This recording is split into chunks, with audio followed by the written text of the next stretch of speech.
हम कहते रहे कि आतंक को टारगेट करो, लेकिन कांग्रेस की सरकार आतंक को नहीं, मोदी को टारगेट करने में लगी रही।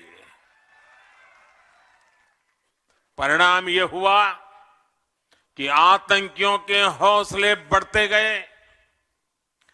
देश के हर बड़े शहर में आतंकवाद सिर चढ़कर बोलने लगा।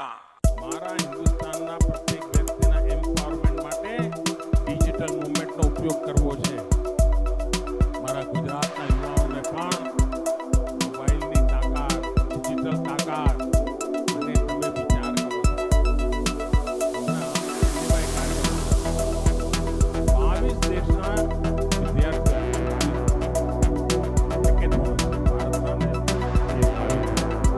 આ 22 દેશના વિદ્યાર્થીઓના આશ્ચર્ય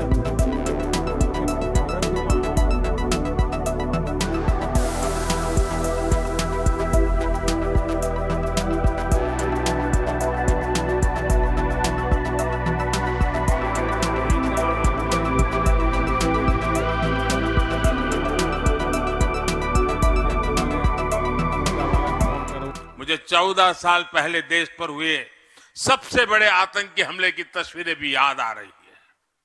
मुंबई पर पाकिस्तान से आए जिन आतंकवादियों ने हमला किया था, वो इस समय भी चल रहा था। कल देश और दुनिया ने 26 नवंबर आतंकी हमले के शहीदों को श्रद्धांजलि दी है। साथियों, मुंबई में जो हुआ वो आतंक की पराकाष्ठा थी, लेकिन हमारा गुजरात भी लंबे समय तक आतंक के निशाने पर रहा है। सूरत हो, अहमदाबाद हो, इन शहरों में सीरियल बम धमाकों में बहुत से गुजरात के मेरे भाई बहन मारे गए थे। कुछ महीने पहले अहमदाबाद कोर्ट ने इन गुनहगारों को गंभीर सजा दी है।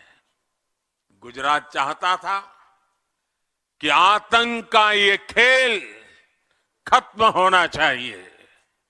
भाजपा सरकार ने यहां गुजरात में आतंक के स्लीपर सेल पर बड़ी बारीकी से कार्रवाई की। यहां हम गुजरात में आतंकियों को पकड़ते थे, उन पर कार्रवाई करते थे, लेकिन साथियों, कोई भूल नहीं सकता कि कैसे तब दिल्ली में बैठी कांग्रेस सरकार आतंकियों को छुड़ाने में अपनी पूरी ताकत लगा देती थी। हम कहते रहे कि आतंक को टारगेट करो, लेकिन कांग्रेस की सरकार आतंक को नहीं, मोदी को टारगेट करने में लगी रही। परिणाम यह हुआ कि आतंकियों के हौसले बढ़ते गए। देश के हर बड़े शहर में आतंकवाद सिर चढ़कर बोलने लगा। आप याद करिए, दिल्ली में जब बाटला हाउस एनकाउंटर हुआ तो कांग्रेस के नेता आतंकियों के समर्थन में रोने लगे, रोने। कांग्रेस आतंकवाद को भी वोट बैंक की नजर से देखती है, तुष्टीकरण की दृष्टि से देखती है।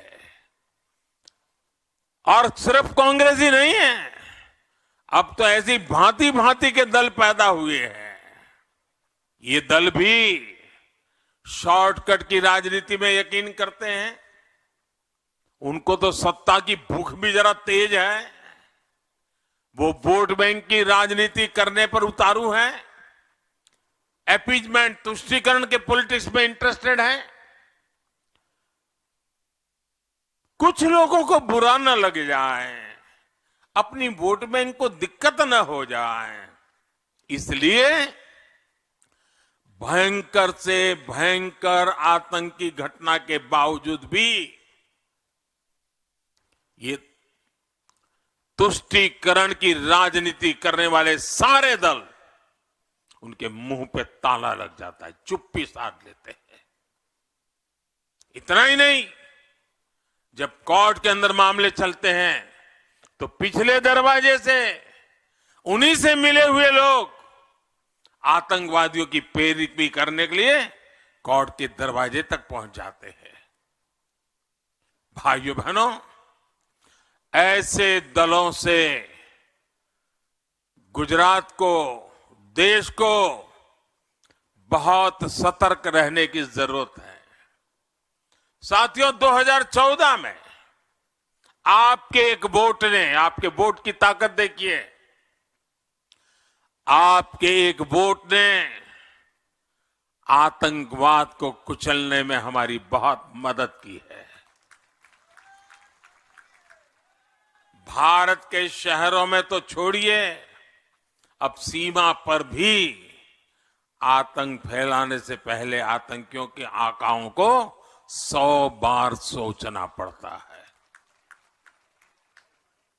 अब भारत आतंकियों के घर में घुसकर उन्हें खत्म करता है, लेकिन कांग्रेस हो या वोट बैंक के भूखे कुछ दल, ये लोग सर्जिकल स्ट्राइक पर भी सवाल उठाते हैं, हमारी सेनाओं के सामर्थ्य पर भी सवाल उठाते हैं।